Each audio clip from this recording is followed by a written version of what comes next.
बड़ी खबर एसआईआर को लेकर सामने आ रही है। मुल्क भर में शुरू होगा एसआईआर का तीसरा मरहला।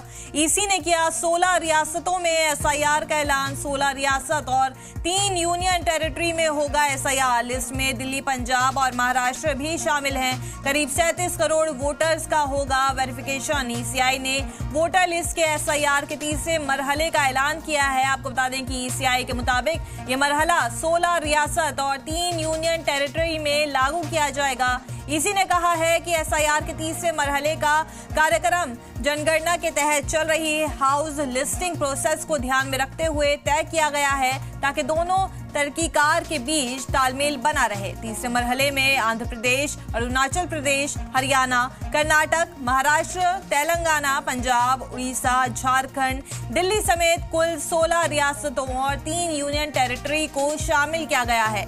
आयोग का कहना है कि इस प्रोसेस का मकसद वोटर को अधिक सटीक और पाक बनाना है, ताकि चुनावी प्रोसेस की भरोसा और मजबूत हो सके।